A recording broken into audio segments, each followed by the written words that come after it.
Hello friends, and welcome to our Changing Views. You've caught me planning, just relaxing, having a cup of coffee.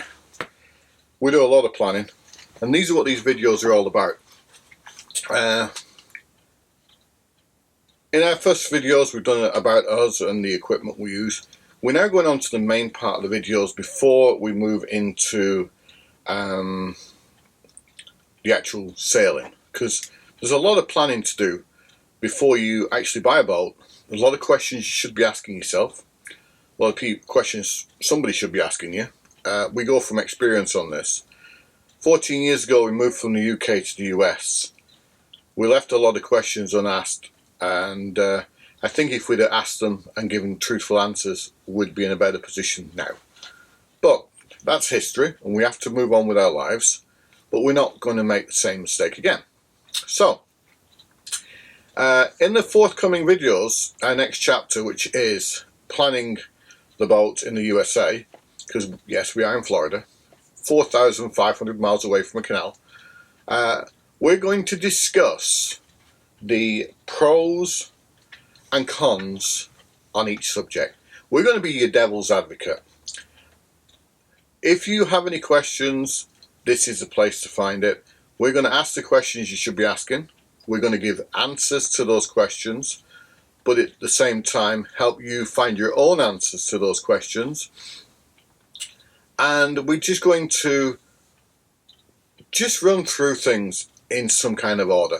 You may come up with more questions, and we may add more questions at a later time, but at the moment we're going to start on a question that's already come up, a question that's already relevant to us. And we're going to do that now, and that is compatibility. So the first thing you're going to decide before you decide on your boat and which one you want to do is, are you actually compatible to have a boat? Are you compatible to ride on a boat? Are you compatible to live on a boat and work on a boat?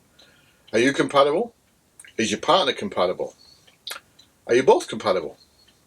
Not with each other, with the boat. But we're going to go into that. So let me just finish my cup of tea, finish my notes, and we'll be back in a minute with compatibility.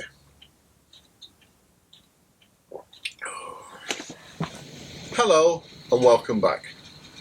Let's talk compatibility, and we are going to start with a presumption you're buying a narrowboat, but most of these things will apply to a boat.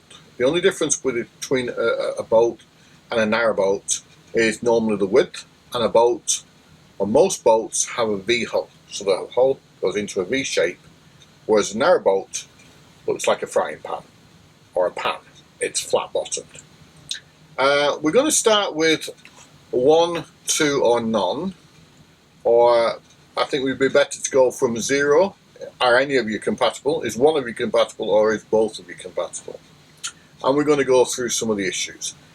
I think the best thing to start with is, can you get on the boat? A lot of people overlook this problem. A 57-foot narrowboat, or any size of boat, on that canal, you have a step. You have a step from the side of the canal, side of the river, the lock, any where you're going to get onto that boat, you have a step from the canal or from the side to the boat. The boat could be level or raised depending on where you're getting onto the boat. If you're getting on at the well deck, you're likely to be going uphill to go downhill, or even, sometimes you go level, but mostly it's uphill to go downhill. Getting onto the back, you're going to be stepping more or less level. Some boats you're stepping up onto the edge, then stepping down into the boat. These all have to be taken into consideration, but you could buy a narrowboat that suited your needs in that sense. But let's talk about getting on the boat. You see, when you get on that boat, you could have as little as a 1-inch gap to just step over. But you could also, if you are on a narrowboat that is shallow at the edge, your narrowboat may be moored up, even tied to the side, may have a 2-foot gap between the edge and the narrowboat. So now you're taking a stride onto that boat. not a problem for most people, but if you have some kind of disability, that may be a problem. I have seen a vlogger on the YouTube, I don't know how long they've been on, or even if they're still on it, who, when you look at their abilities, you have to ask, are they really suitable for a narrowboat? I'd love them to be, and I'd love them to live that life, but you have to ask yourself, are they going to be able to manage with that narrowboat? And I'm afraid the answer isn't very good. But that's the problem. We're looking here to not get into those problems. So you've now made yourself fairly certain you can get on and off that boat, or you bought a boat that is of design that allows you to get on it or off it. No problem. But if you pulled up on a river, for example, here comes your next problem. Because on a river, there's no edge as a canal, it's more of a slope. So you are now going to use what is commonly referred to as the gangplank, or a plank, bridge, call it what you want. You'll see them on a lot of boats. It's almost like a scaffolding plank. You're probably talking 4 to 6 foot long, maybe 12 inches wide, sat on the roof of a boat. You ever wondered what that's for? It's for if you get to if you're moored up somewhere and you cannot get to the shore without jumping. You lay that plank from the shore to your boat. It's only uphill a little bit or downhill, depending on and it can vary. If you're on a tidal water, it may be you may be going downhill to your boat, and you may be going uphill to your boat from that shoreline. But that plank can give you a problem. That plank is only 12 inches wide on average.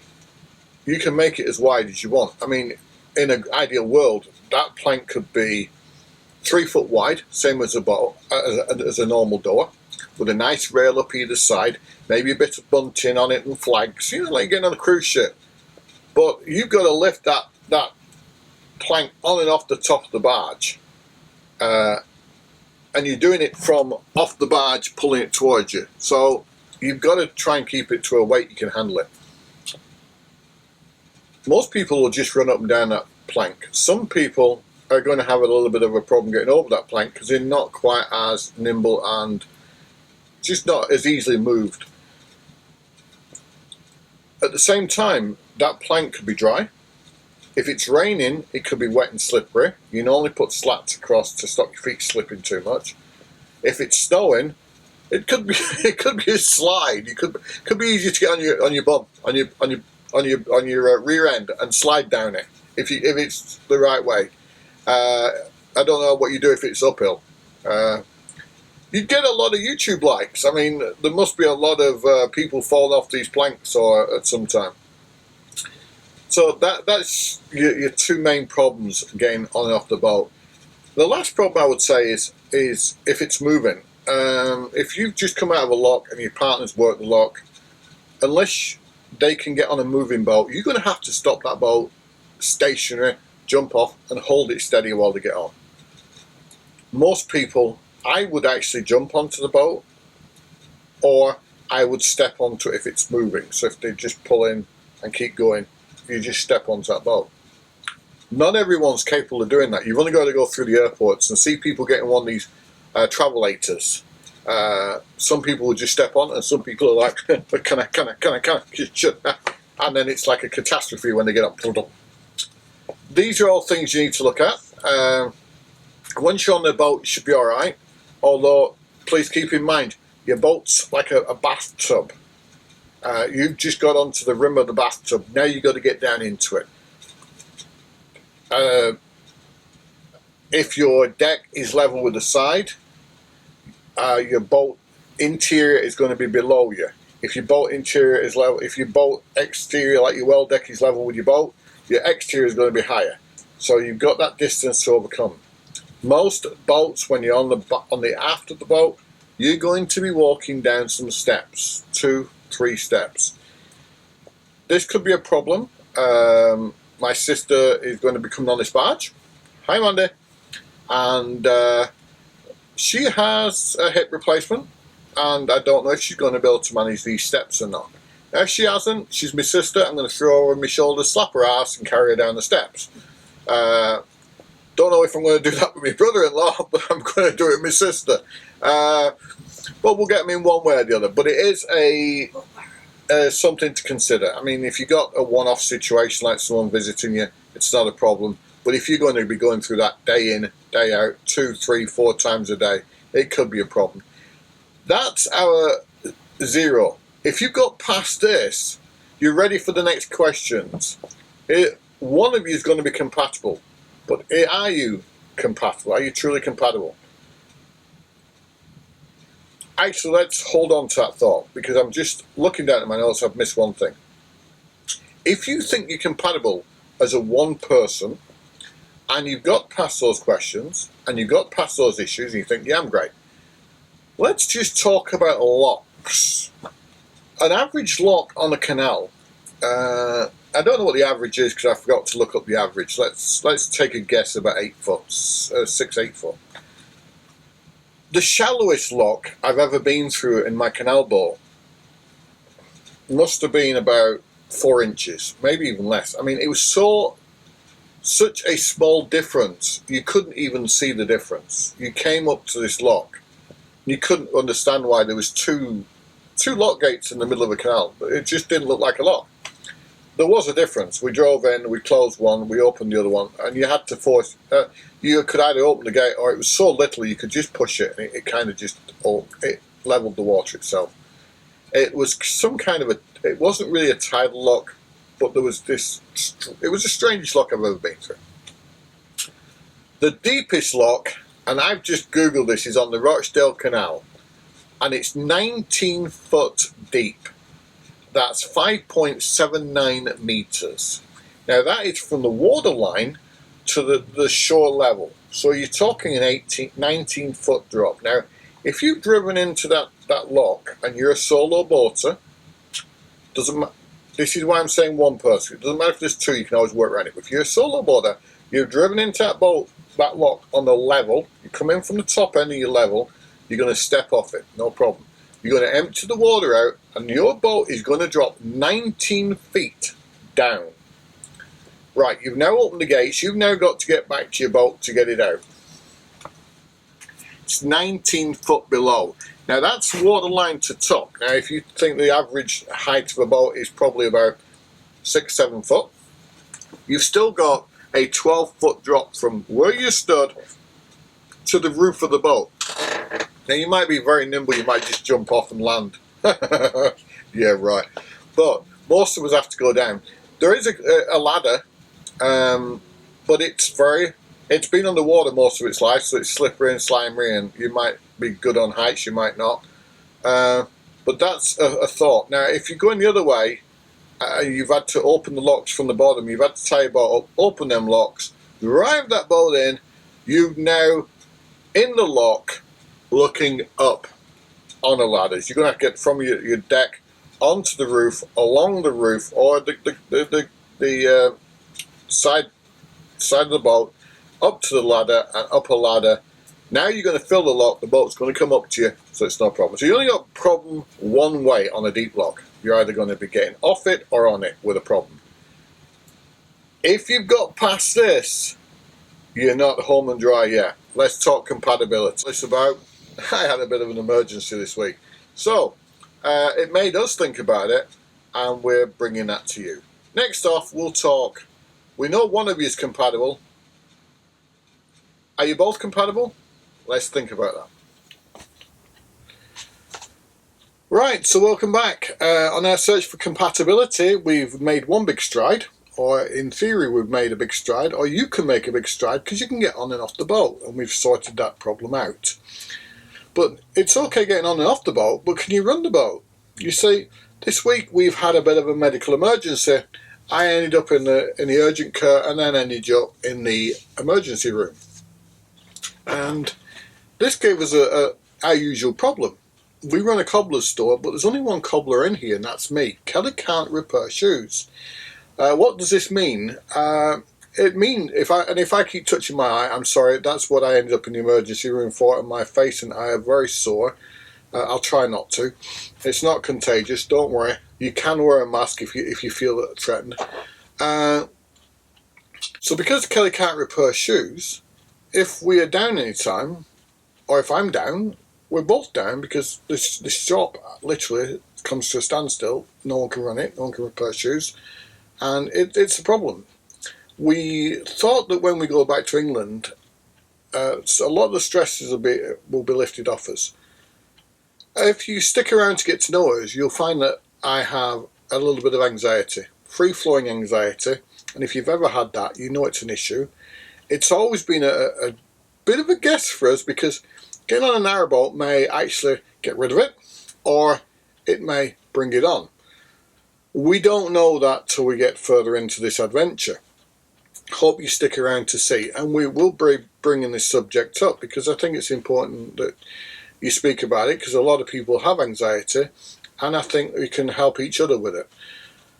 But by going back to England, we are hoping that we're going to get away from this situation where only one person can do things. But this is where the compatibility issues coming up, you see, because I'm the one that's been on a boat. I'm the one that's ridden a boat. I'm the one that's sailed a boat. I'm the one that's done everything on a boat. Kelly hasn't. So straight away when this happened, it made me think, hey, if this happens on the boat, what's going to happen? And this is why we're doing the compatibility now. And this is what you need to be doing at the start. You need to be asking yourself, can one of us do this? Is one just a passenger, or can we both? I'm here to tell you, you both need to be able to do it. We're going to run through the running of the boat, and you need to both be able to say, yes, I can do it to one level or another. I may not enjoy doing it. I mean, not everyone enjoys emptying the number twos, the poo out the toilet, but you've got to be able to at least do it, even if you're upchuck afterwards. You've got to be able to do it. But let's just run through the running of this boat. Let's take it in turn. You're going to sail this boat. It's on average, we're looking, if you're going to get a narrowboat, let's just say one thing. Mandy, please don't comment. I know I've said water. I've lived in America for 14 years. A lot of people say water, but I will get used to saying water again. And if I do say water, please forgive me. And another thing, I keep saying barge, boat, narrowboat. I'm talking primarily about a narrowboat, but I've always called them barges. I don't know why.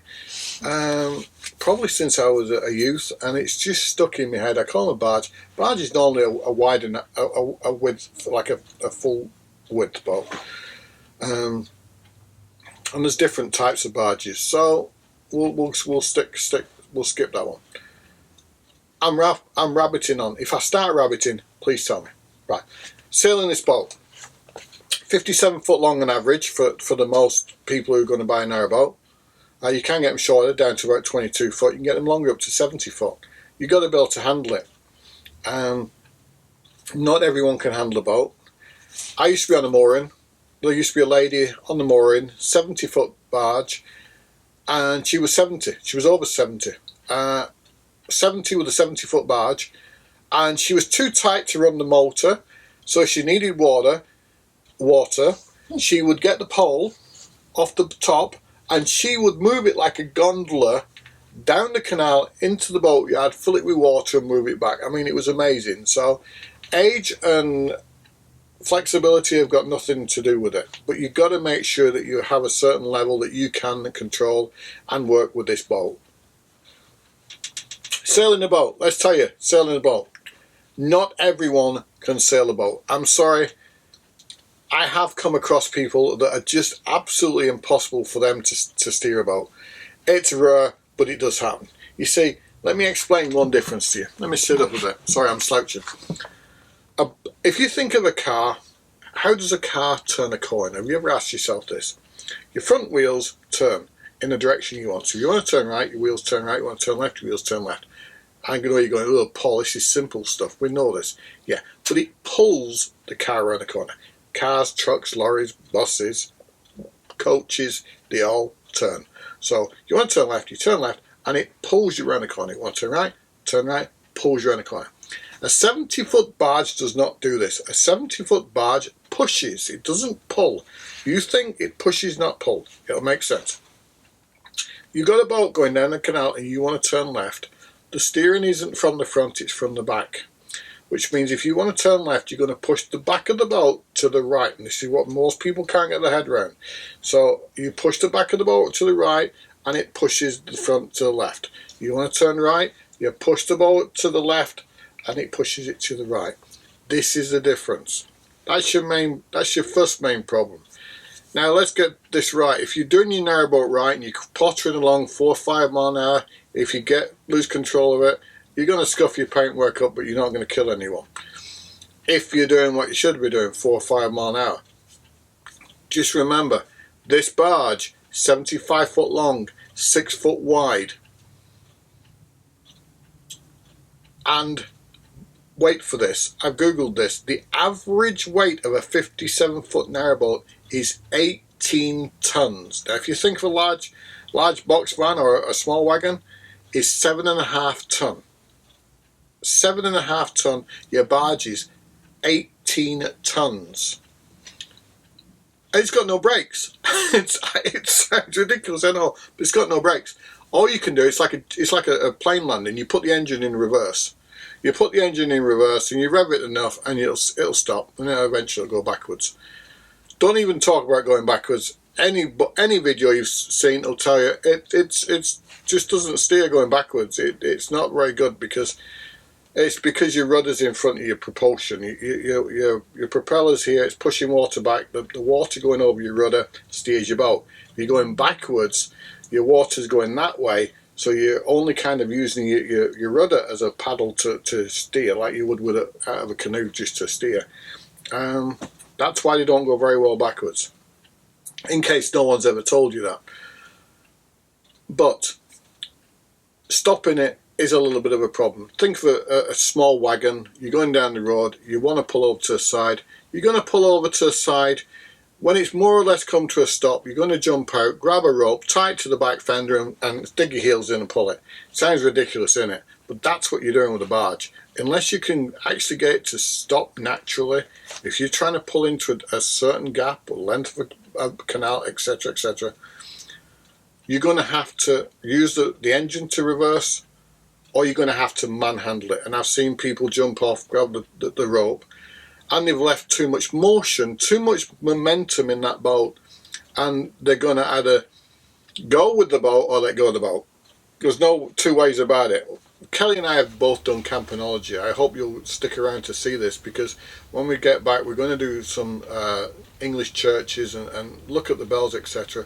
Because we've both done campanology, and you're pulling a big bell off on a rope and you know that sometimes you control it and sometimes you let it go. Same with a narrowboat. Sometimes you can control it. If you've lost it, let it go. It's not going to go far, hopefully. So you may, one of you be able to control that boat, both of you may be able to control that boat. You may, one of you be able to get in locks, both of you may be able to get in locks. You can work it between you. But if you have an emergency, now let's run through this. Medical emergency, just a slight emergency. Maybe someone's got the flu, someone's sprained an ankle. Family event, one of you wants to go off to a wedding, the other one doesn't. Business trip, just a general trip. There's many reasons you could end up with the main person for the boat going away. The person that's left has to be able to move this boat, unless you know that you can leave them with enough provisions and everything set for that week. That person is going to have to move that boat, and it's okay for half that list. You're going to go away, you're going to get them food on, you're going to get them water on, you're going to get everything set for them, you're going to leave them there. Okay. If not, if it's an emergency, you sprained your ankle, you might sprain your ankle on the way to the water point. You got no water. You're back on board, they're on board, you've got no water. That person's now got to be able to get up on that boat and sail it to the water point. This is why we're doing compatibility. One of you both got to be compatible to a point. I've seen, we've been watching someone on the canals. They're great. I'm not sure one of the people can probably cope with that boat on their own. I hope they never come to a problem with it, I really do. But this is the compatibility issues. Now once you're on, sailed that boat, you got on that boat, you sailed it, you're more or less right. You've got some things you've got to be able to fill the water, empty the ones and twos, the peas and the poos. You've got to be able to store rubbish and empty it. You've got to be able to get stuff on, so you're going to get all your grocery on, someone's got to carry it down, someone's got to lift it on. Kelly said a good one today. If you got a multi-fuel stove, I mean, you got one of them big bags, I don't know, 25 kilos or something, I don't know what's in them. They're on the roof. Cruising Alba, absolutely wonderful vlog we watch. Marie, I think, is it called Marie? Marie on Cruising Alba? Anyway, she gets up on the top and she gets that call off. It's a weight. It's a weight. She manages it, but it's a weight.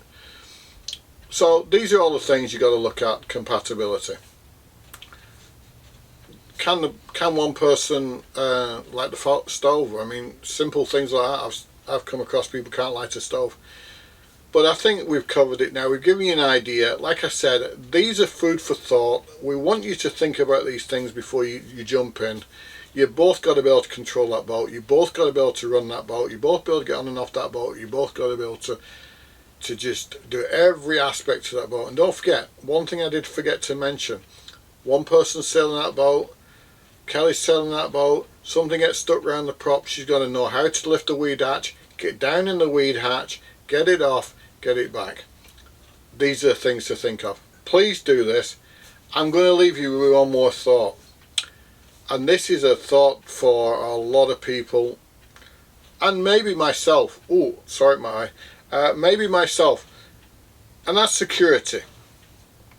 It's okay if you're in a rough neighbourhood and you're in a flat and you feel okay and you got people around you know.